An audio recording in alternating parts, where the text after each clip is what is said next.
नमस्कार मित्रांनो, मी अबूस पाटील स्वागत करतो तुमचं द इन्फिनिटी अकॅडमीच्या डेली न्यूज ॲनालिसिस सिरीजमध्ये. आपण 14 फेब्रुवारीच्या या ठिकाणी न्यूज ॲनालिसिस पाहतोय. तर सगळ्यात अगोदर जॉईन झाल्या सगळ्यात तुमचं काम अगोदर काय करायचं तर लाईक करून घ्यायचंय आणि व्हिडिओची लिंक ही सगळ्या तुमच्या मित्रांना शेअर करून टाकायची. म्हणजे काय होईल ते सुद्धा जॉईन होऊन जातील आणि जेणेकरून त्यांना सुद्धा या इन्फिनिटी अकॅडमीच्या डेली न्यूज ॲनालिसिसचा फायदा होईल. सगळ्यांनी या ठिकाणी जॉईन करून घ्यायचंय आणि लाईक करायचंय. जेवढे असतील सगळ्यांनी अगोदर लाईक करण्याचं काम हे तुमचं करायचं आहे. चालेल. तर सुरुवातीला नेहमीप्रमाणे आपल्या प्रश्नाची सिरीज डायरेक्टली पहिल्या प्रश्नापासून आपण सुरुवात करतोय. तर बघा या ठिकाणी कोणते केंद्रीय मंत्रालय कंपनी कायद्याच्या उल्लंघनाच्या निर्णयासाठी आभासी सुविधा सुरू करणार आहे? बघा कोणते केंद्रीय मंत्रालय कंपनी कायद्याच्या उल्लंघनाच्या निर्णयासाठी किंवा म्हणजे ऑनलाईन निर्णय देण्यासाठी आभासी सुविधा सुरू करत आहे? तर या ठिकाणी याचं उत्तर तुम्हाला कमेंट बॉक्समध्ये द्यायचंय. उत्तर तुम्हाला शेवटी सांगितलं जाईल. अर्थ मंत्रालय, कॉर्पोरेट व्यवहार मंत्रालय, परराष्ट्र मंत्रालय आणि वाणिज्य आणि उद्योग मंत्रालय. पर्याय या ठिकाणी कमेंट बॉक्समध्ये सांगायचं. उत्तर तुम्हाला शेवटी सांगितलं जाईलच. चालेल. पुढचा प्रश्न घेऊया. आर्टिफिशियल इंटेलिजन्स मधील जबाबदार प्रगतीसाठी सहकार्य करण्यासाठी कोणत्या देशाने युरोपियन युनियनशी करार केलेला आहे? United states. बघा परत एकदा प्रश्न वाचतो की आर्टिफिशियल इंटेलिजन्स जबाबदार प्रगतीसाठी म्हणजे आर्टिफिशियल इंटेलिजन्स मध्ये प्रगती या ठिकाणी करण्यासाठी कोणत्या देशासोबत या युरोपियन युनियनने या ठिकाणी करार केला आहे किंवा युरोपियन युनियन सोबत कोणत्या देशानं करार केला आहे? United states, United kingdom, Australia आणि जर्मनी. कमेंट बॉक्समध्ये उत्तर सांगायचं. शेवटी सांगितले. आर्टिफिशियल इंटेलिजन्स म्हणजे काय तर लक्षात घ्यायचं की आपण मानवी भावनांना या ठिकाणी या मशीनमध्ये या ठिकाणी हे करण्याचा प्रयत्न करतो. ते म्हणजे आर्टिफिशियल इंटेलिजन्स असतं. आणि त्याच्या प्रगतीसाठी या ठिकाणी काय केलंय तर युरोपियन युनियन याच्यासोबत या ठिकाणी करार केला एका देशानं. तो देश कोणता आहे तो कमेंट बॉक्समध्ये सांगायचा आहे. चालेल. उत्तर सांगेल शेवटी. कोणत्या क्रिकेटपटूने आंतरराष्ट्रीय क्रिकेट परिषदेचा म्हणजे आयसीसीचा या ठिकाणी सर गारफिल्ड सोबर्सचा वर्षातील सर्वोत्तम क्रिकेटपटू पुरस्कार जिंकला आहे? लक्षात घ्या. सर्वोत्तम क्रिकेटपटू पुरस्कार कोणाच्या नावाने दिला जातो तर सर गारफिल्ड सोबर्स 2022चा या ठिकाणी हा तर आंतरराष्ट्रीय क्रिकेट परिषद आयसीसीचा हा या ठिकाणी पुरस्कार. बाबर आझम, विराट कोहली, रोहित शर्मा आणि जो रूट. पर्यायामध्ये उत्तर सांगायचं. क्रिकेट प्रेमींनी याचं उत्तर देणं अपेक्षितच आहे. बरोबर. चलो पुढे घेऊया. पुढचा प्रश्न. कोणत्या राज्य किंवा केंद्रशासित प्रदेशानं पुढील एका वर्षात 250 ठिकाणी 1,500 या ठिकाणी ई स्कूटर सादर करण्याची घोषणा केली? म्हणजे कोणत्या ठिकाणी कोणत्या केंद्रशासित प्रदेशानं किंवा कोणत्या राज्यानं एका वर्षामध्ये 250 ठिकाणी 1500 या ठिकाणी ई स्कूटर सुरू करण्याचे म्हणजे इलेक्ट्रॉनिक स्कूटर्स या ठिकाणी सुरू करण्याची घोषणा केली आहे? त्याच्यामध्ये बघा पश्चिम बंगाल, नवी दिल्ली, तेलंगणा आणि केरळ यापैकी कोणतं याचं उत्तर आहे ते कमेंट बॉक्समध्ये तुम्हाला सांगायचं आहे. उत्तर शेवटी सांगितलं जाईलच. आपण जर बघितलं अलीकडे इलेक्ट्रिकल व्हेकलला मोठ्या प्रमाणामध्ये प्रमोट करतोय आणि त्यासाठी फेम इंडिया नावाची एक योजना चालू होते केंद्र सरकारमार्फत. आणि अलीकडे जर बघितलं तुमच्या लक्षात येऊन जाईल की काय झालंय लिथियमचा साठा भारतामध्ये सापडलाय आणि त्यामुळे भारतामध्ये इलेक्ट्रिक व्हेकल जे आहेत त्यांना या ठिकाणी प्रमोट करणं आणखीन सोपं जाणार आहे. ते तुम्हाला लक्षात ठेवायचंय. चालेल. त्याच्यानंतर पुढचा प्रश्न आहे की कोणत्या कंपनीने भारतात प्रथमच एव्हिएशन गॅसोलिनची निर्यात सुरू केली आहे? बघायचं. एव्हिएशन गॅसोलिन बघायचं. या ठिकाणी गॅसोलिन म्हणजे काय तर लक्षात ठेवायचं की याचं की इंधन आहे. बरोबर. एव्हिएशन म्हणजे विमानामध्ये वापरलं जाणार आहे की इंधन. या ठिकाणी इथं त्याची निर्यात कोणत्या कंपनीनं सुरू केली आहे तर याचं आपण पाहिलेलं आहे. Indian oil corporation, Hindustan petroleum, तेल आणि नैसर्गिक वायू महामंडळ आणि भारत पेट्रोलियम यापैकी जी असेल त्या ठिकाणी कमेंट बॉक्समध्ये सांगायचं. याचं एक्सप्लेनेशन आपण पाहिलेलं आहे बरं का. ही न्यूज आपण पाहिलेली आहे यापूर्वी. चालेल. चलो याच्यासाठी याच्यानंतर संयुक्त पूर्व परीक्षेच्या दृष्टिकोनातून आपण या ठिकाणी काय केले तर एक टेस्ट सिरीज सुरू केली एक फास्ट ट्रॅक बॅच सुरू केली ऑनलाईन आणि ऑफलाईन अशा दोन्ही स्वरूपामध्ये ही बॅच असणार आहे. तर 30 एप्रिलला टार्गेट ठेवून पूर्व परीक्षेसाठी. तर याच्यामध्ये तुम्हाला लक्षात घ्यायचं की 75 दिवसाचं नियोजन आहे आणि याच्यामध्ये 10 दिवसाचं तुम्हाला या ठिकाणी रिव्हिजन सेशन सुद्धा उपलब्ध असणार आहेत. तर नक्कीच जॉईन करून घ्या. अजूनही वेळ गेलेली नाही. ज्यांना जॉईन करायचं असेल त्यांनी या ठिकाणी इन्क्वायरी करायची आहे आणि ऑफलाईन ज्यांना जॉईन करायची त्यांनी मानकरवाडा मोदी गणपती जवळ नारायणपेठ पुणे या ठिकाणी तुम्हाला येऊन भेट द्यायची आहे. चालेल. आणि ऑनलाईन म्हणजे कॉलवर जर चौकशी करायची असेल तर हे दिलेले नंबर आहेत. ते नंबरवरती जाऊन काय करायचं नंबर घ्यायचा स्क्रीनशॉट घ्या. मी थोडंसं हाईड होऊन जातो आणि स्क्रीनशॉट घेऊन काय करा तर निश्चितपणे या ठिकाणी कॉल करून इन्क्वायरी करू शकता. चालेल. चलो पुढे जाऊया आपण. पुढचं आपल्या ठिकाणी आता न्यूजला आपली सुरुवात होते, बरोबर. आता न्यूज काय आहे की ग्लोबल क्वालिटी इन्फ्रास्ट्रक्चर इंडेक्स. आता या ठिकाणी भारतामध्ये त्याचबरोबर जगामध्ये जे इन्फ्रास्ट्रक्चर आहे, ज्याला आपण पायाभूत सुविधा म्हणतो, पायाभूत सुविधांचा या ठिकाणी विकास कशा पद्धतीने झालेला आहे, विकास झालेला असला तरी त्या तेवढ्या दर्जाच्या आहेत का याची गुणवत्ता ठरवण्यासाठी जगातील 184 अर्थव्यवस्थांचा अभ्यास करून या ठिकाणी हा ग्लोबल क्वालिटी इन्फ्रास्ट्रक्चर इंडेक्स या ठिकाणी तयार करण्यात आलेला आहे. आता ऍक्च्युअली जर बघितलं तर हा 2021चा या ठिकाणी हा अहवाल तयार करण्यात आलेला आहे, जो 13 फेब्रुवारी, लक्षात ठेवायचं 13 फेब्रुवारी 2023 रोजी या ठिकाणी हा घोषित 9 फेब्रुवारी 13च्या ऐवजी 9 फेब्रुवारी रोजी या ठिकाणी हा घोषित करण्यात आलेला आहे याची या ठिकाणी. आता मग याच्यामध्ये जर बघितलं तर तुम्हाला काय सांगितलं की याच्यामध्ये भारताचा क्रमांक काय आहे, जगामधले अव्वल देश कोणते आहेत हे या ठिकाणी पाहणं गरजेचं असतं.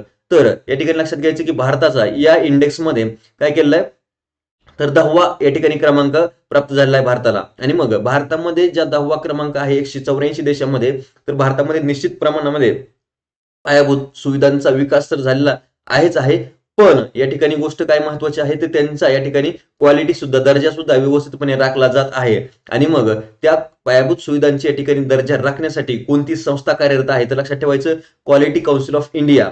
लक्षात ठेवायचं क्वालिटी काउन्सिल ऑफ इंडिया ही भारतातील पायाभूत सुविधांची या ठिकाणी काय करते, गुणवत्ता राखण्यासाठी काम करत असते, ते लक्षात ठेवायचं. क्वालिटी काउन्सिल ऑफ इंडिया ही एक महत्वाची संस्था आहे, त्याच्या संदर्भामध्ये पुढे पाहूयाच आपण, चालेल. आता इतर देशांची क्रमवारी भारतामध्ये जर बघितलं तर भारताचा 10वा क्रमांक आहे. मग याच्यामध्ये तुमच्या लक्षात येऊन जाईल बघा, इथं 3 या ठिकाणी याच्या संदर्भामध्ये काय निकष वापरलेत. एक मेट्रोलॉजी एक निकष होता, स्टँडर्डायझेशन एक आहे आणि अक्रेडिटेशन आहे. अक्रेडिटेशन हे 3 या ठिकाणी निकष वापरले गेले आहेत आणि त्याच्यानुसार काय केलं जातं तर 0 ते 1 अशी या ठिकाणी इथं रँकिंग म्हणजे गुण दिले जातात. 0 ते 1, 1 जर असेल तर सर्वोत्तम आणि 0 असेल तर तो काय असेल तर या ठिकाणी पोर या ठिकाणी असणार आहे तर त्या पायाभूत सुविधा, बरोबर. आणि मग 184 देशांच्या याच्यामध्ये जर बघितलं तर प्रथम क्रमांकावर देश आहे जर्मनी, त्याच्यानंतर दुसऱ्या क्रमांकावर असणारा देश म्हणजे युनायटेड नेशन्स, तिसऱ्या क्रमांकावर देश आहे तो म्हणजे युनायटेड स्टेट्स, बरोबर. युनायटेड स्टेट्स हा जो आहे, युएस ज्याला आपण म्हणतो USA हा 3ऱ्या क्रमांकावर आहे. चौथ्या क्रमांकावर आहे UK म्हणजे आपण ज्याला युनायटेड किंगडम म्हणतो. जपान 5व्या क्रमांकावर आहे. फ्रान्स 6व्या क्रमांकावर आहे, बरोबर. कोरिया रिपब्लिक ऑफ या ठिकाणी हा जो आहे कोरिया रिपब्लिक हा या ठिकाणी इथं तुम्हाला लक्षात येऊन जाईल की एकूण 7व्या क्रमांकावर असलेला देश. इटली 8व्या आहे, स्पेन 9व्या आहे आणि भारत हा 10व्या क्रमांकावर आहे. लक्षात घ्यायचं 10व्या क्रमांकावर भारत आहे. भारताला या इंडेक्समध्ये 1 पैकी किती गुण मिळाले आहेत, 0.932 एवढे गुण मिळालेले आहेत, बरोबर. आणि मेट्रोलॉजी रँकिंग मध्ये आता याच्या तिन्ही जे निकष आहेत त्या तिन्ही निकषांचे काय केले वेगवेगळे रँकिंग देण्यात आले आहेत. त्याच्यामध्ये मेट्रोलॉजिकल रँकिंग जी आहे ती भारताची 21वी आहे, बघायचं 21वी रँकिंग आहे. आणि जी स्टँडर्डायझेशन जे आहे त्याच्यामध्ये 9वा क्रमांक आहे आणि अक्रेडिटेशन जे आहे त्याच्यामध्ये 5व्या क्रमांकावर भारत आपल्याला असलेला पाहायला मिळतो. अशा पद्धतीने या ठिकाणी हे क्रमवारी असलेली लक्षात घ्यायचे. भारताची क्रमवारी 10वी आहे एकूण मध्ये, त्याच्यानंतर भारताला 0.932 एवढे गुण मिळालेले आहेत हे या ठिकाणी तुम्हाला लक्षात घ्यायचंय, बरोबर. अक्रेडिटेशन मध्ये आपण 5व्या क्रमांकावर आहेत, बरोबर. स्टँडर्डायझेशन मध्ये 9व्या क्रमांकावर आहेत आणि मेट्रोलॉजी मध्ये या ठिकाणी 21व्या क्रमांकावर असलेलं आपल्याला पाहायला मिळतं, चालेल. चलो मग प्रथम क्रमांकावर असणारा जर्मनी, दुसऱ्या क्रमांकावर चायना, USA तिसरा, चौथा युनायटेड किंगडम हे महत्वाचे देश तुम्हाला लक्षात ठेवायचे. 5व्या क्रमांकावर जपान आहे, बरोबर.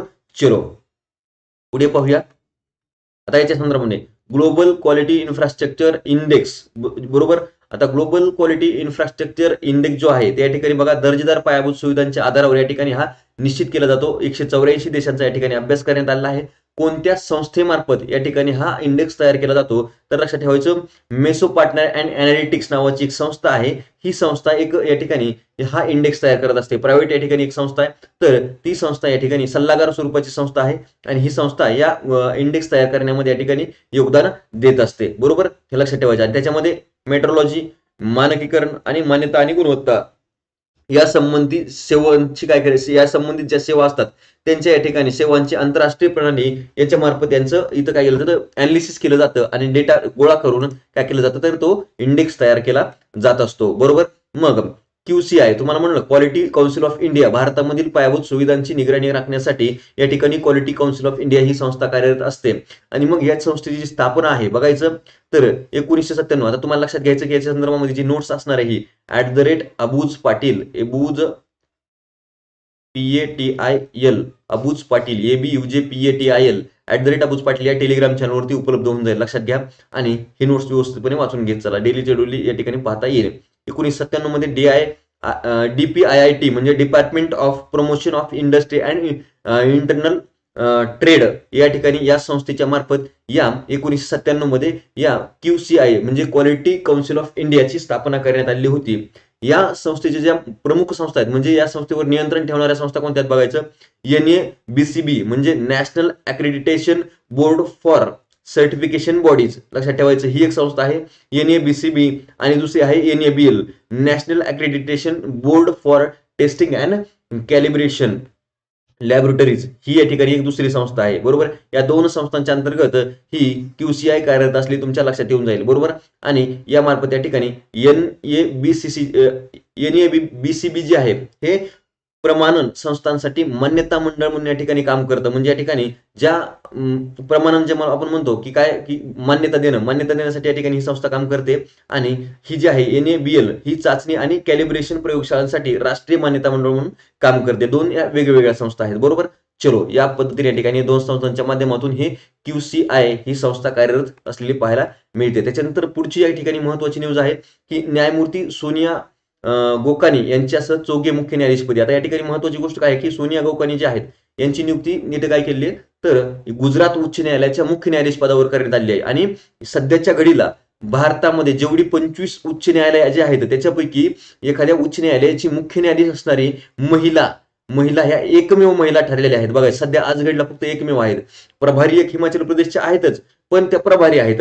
परमनंट जर बघितलं तर ह्या सोनिया गोकानी या एकमेव सध्या असलेल्या पाहायला मिळतात. हे याचं वैशिष्ट्य आहे. बरोबर, तर लक्षात घ्यायचंय.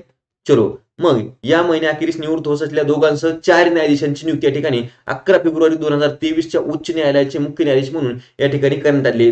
जगा भारतामध्ये जेवढे 4 उच्च न्यायालय विविध आहेत त्यांची या ठिकाणी नियुक्ती करण्यात आली. त्याच्यामुळे गुजरात उच्च न्यायालयाच्या सर्वात ज्येष्ठ न्यायाधीश सोनिया गिरधर गोकानी यांची त्यांच्या गुजरात उच्च न्यायालयाच्या मुख्य न्यायाधीशपदी नियुक्ती करण्यात आली. त्यानंतर तुम्हाला सांगितलं की शपथ घेतल्यानंतर त्या उच्च न्यायालयाच्या एकमेव महिला मुख्य न्यायाधीश असतील भारतामध्ये. बरं का, लक्षात ठेवत चालायचं. आणखी एक महिला न्यायाधीश आहेत ज्यांच्या सानिया सबीना न्यायमूर्ती सबीना ह्या सध्या हिमाचल प्रदेशच्या प्रभारी आहेत. ह्या परमनंट नाही, त्यांची नियुक्ती सिनियरिटीनुसार त्यांच्याकडे आलेला आहे सर. तर लक्षात ठेवा त्या प्रभारी आहेत. इथं पण मग या ठिकाणी एकमेव तुम्हाला पाहायला मिळतील. चालेल, चलो पुढे जाऊया. तर लक्षवेध या ठिकाणी आपली ही जी आहे याच्या संदर्भात अगोदर काय करू आपण थोडंसं डिटेलमध्ये बघू की न्यायाधीशांची नियुक्ती जी केली जाते त्याचा या ठिकाणी भारतीय राज्यघटनेशी तरतूद काय आहे. भारतीय राज्यघटनेमध्ये जर बघितलं तर ही जबाबदारी कोणाची असते तर लक्षात घ्यायचं भारतीय राज्यघटनेमध्ये न्यायमूर्तींच्या नियुक्तीची जबाबदारी ही या ठिकाणी कोणाची आहे तर भारताचे राष्ट्रपती यांची ही जबाबदारी असते. लक्षात घ्यायचं. आणि यांच्या मार्फतच काय जातं यांची नियुक्ती केली जाते असते. आणि संबंधित राज्याचे राज्यपाल काय करतात त्यांना शपथ देत असतात. भारतीय राज्यघटनेच्या कलम कितीनुसार बघायचं या ठिकाणी 216. बरोबर, 216 नुसार या ठिकाणी इथं हे 216 नुसार या ठिकाणी यांची नियुक्ती केली जात असते. आणि संख्या निश्चित करण्याचा अधिकार कोणाला आहे तो सुद्धा राष्ट्रपती नाही. यांची संख्या या मुख्य न्यायालयामध्ये किती न्यायाधीश असले पाहिजे याची संख्या निश्चित करण्यात आलेली आहे का तर अजिबात नाही. लक्षात ठेवायचं यांची संख्या निश्चित करण्यात आलेली नाहीये. ती किती असली पाहिजे तेच ठरवण्याचा अधिकार राष्ट्रपतींना देण्यात आलेला आहे. तो सुविधा देण्याचा अधिकार नाहीये मुळात राष्ट्रपतीचा. तो जर बघितला तर तो कुणाच्या अधिकाराने वापरतात तर सल्ल्याने वापरतात. मंत्रिमंडळाच्या सल्ल्याने तो राष्ट्रपती मार्फत अधिकार वापरला जात असतो. बरोबर, तर पण राष्ट्रपतींना हा अधिकार प्रदान करण्यात आलेला आहे. चालेल, चलो पुढे जाऊया. आपण लक्षवेध टेस्ट सिरीज सुरू केली 30 एप्रिलला अनुषंगानं पहिली टेस्ट झालेली आहे.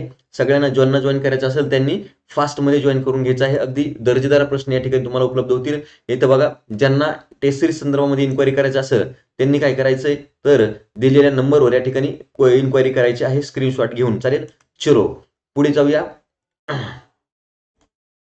पुढे घेऊ चला. या ठिकाणी दोनच न्यूज घेतल्या तर थोडंसं फास्टमध्ये कारण थोडे अर्जन्सीमध्ये थोडंसं बाहेर जात असल्या कारणानं या ठिकाणी जातोय. कदाचित उद्याच्याला लेक्चर होईल हे सांगता येत नाही. कोणते केंद्रीय मंत्रालय कंपनी कायद्याच्या उल्लंघनाच्या निर्णयासाठी आभासी सुविधा सुरू करणार आहे? तर कॉर्पोरेट व्यवहार मंत्रालय. लक्षात ठेवायचं, कॉर्पोरेट व्यवहार मंत्रालय जे आहे या ठिकाणी ही सुविधा सुरू करणार आहे. या आर्थिक वर्षाच्या समाप्तीपूर्वी कॉर्पोरेट व्यवहार मंत्रालय या ठिकाणी कंपनी कायद्याच्या उल्लंघनाच्या निर्णयासाठी, कंपनी कायदा जो आहे, कंपनी ऍक्ट म्हणतो आपण, त्याचं जे उल्लंघन करतील त्याच्यासाठी हे या ठिकाणी ही ई सुविधा सुरू करणार आहे. ई निर्णय सुविधा या ठिकाणी सुरू करणार आहे. ते आभासी मॉडेलमध्ये या ठिकाणी हे सुरू केलं जाईल कॉर्पोरेट व्यवहार मंत्रालयाच्या माध्यमातून. चालेल, पुढे घेऊया. आर्टिफिशियल इंटेलिजन्स मधील जबाबदार प्रगतीसाठी सहकार्य करण्यासाठी कोणत्या देशाने युरोपियन युनियन या संस्थेसोबत या ठिकाणी काय केलं तर करार केला? तर USA United states of America या देशानं या ठिकाणी यांच्यासोबत करार केलेला आहे. लक्षात ठेवायचं, महत्वाचं आहे. जबाबदार प्रगती या विषयावर या ठिकाणी हा करार झालेला आहे. बरोबर, आर्टिफिशियल इंटेलिजन्स मध्ये, ज्याला आपण कृत्रिम बुद्धिमत्ता असं म्हणू शकतो. बरोबर. आणि मग कृषी, आरोग्य सेवा, आपत्कालीन प्रतिसाद, हवामान अंदाज आणि इलेक्ट्रिक ग्रीड सुधारण्यासाठी या कृत्रिम बुद्धिमत्तेचा वापर केला जाणार आहे. आणि त्यासाठी इथं या ठिकाणी सहकार्य वाढवण्याचं उद्दिष्ट या करारामार्फत ठेवण्यात आलेलं आहे. चालेल. कोणत्या क्रिकेटपटूने आंतरराष्ट्रीय क्रिकेट परिषदेचा ICC सर गारफिल्ड सोबर्सचा वर्षातील सर्वोत्तम क्रिकेटपटूचा अवॉर्ड जिंकलाय? बाबर आझम या ठिकाणी पाकिस्तानचा क्रिकेटपटू आहे. पाकिस्तानचा या ठिकाणी क्रिकेट टीमचा तो या ठिकाणी काय आहे तर लक्षात ठेवायचं कॅप्टन आहे. बरोबर. तर आंतरराष्ट्रीय क्रिकेट परिषद म्हणजे काय? ICC चा हा या ठिकाणी पुरस्कार आहे.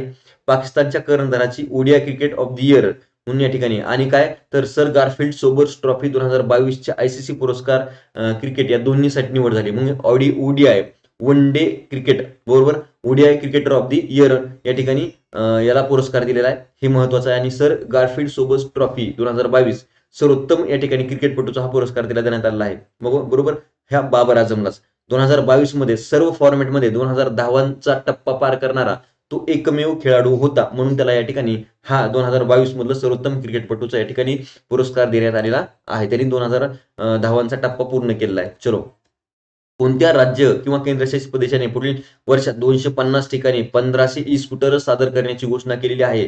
तर नवी दिल्ली. अरविंद केजरीवाल यांनी ही घोषणा केलेली आहे. लक्षात ठेवायचं. तर ते मुख्यमंत्र्यांच्या म्हणण्यानुसार म्हणजे अरविंद केजरीवाल यांच्या म्हणण्यानुसार द्वारका येथे अनेक मेट्रो स्थानक आहेत आणि बस थांबे असल्यामुळे एक पायलट प्रोजेक्ट या ठिकाणी हा चालवला जाईल. आणि स्कूटर स्वयंचलित असतील आणि त्यांचे वापरकर्ते एकात्मिक बस आणि मेट्रो कार्ड वापरून त्यांना भाड्याने देऊ शकतील. अशा प्रकारची सुविधा इथं सुरू करण्यात येणार आहे. चलो, कोणत्या कंपनीने भारतात प्रथमच एव्हिएशन गॅसोलिनची सुरुवात केली, निर्यातीला सुरुवात केली? तर इंडियन ऑइल कॉर्पोरेशन. याच्या संदर्भात आपण अगोदर सुद्धा पाहिलेलं होतं. एव्ही गॅस या ठिकाणी 100 LL नावाच्या या ठिकाणी 80 बॅरल एव्हिएशनची गॅसची ही पहिली केप पाठवण्यात आलेली आहे जवाहरलाल नेहरू पोर्ट ट्रस्ट वरून. कुठून?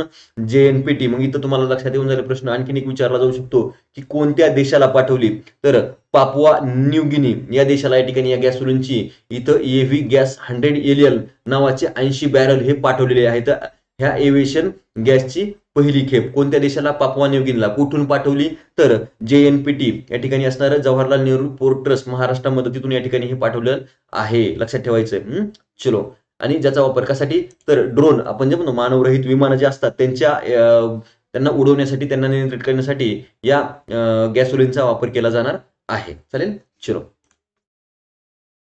त्याच्यानंतर इथं जर बघितलं तर अशा पद्धतीने या ठिकाणी हे 5ही प्रश्न झाले आहेत. एक्सप्लेनेशन तुम्हाला ही PDF परत एकदा सांगतो @अबूज पाटील ABUJPATIL या टेलिग्राम चॅनलवरती मिळून जाईल. सगळ्यांनी जॉईन करून घ्यायचं आहे. चालेल. या ठिकाणी थांबूया आणि उद्या जर शक्य झालं तर बघू आपण. झालं तर आलो लवकर तर घेईल, नाही तर थोडं लेट होणार आहे यायला रात्री, तर शक्यता कमी आहे. चालेल.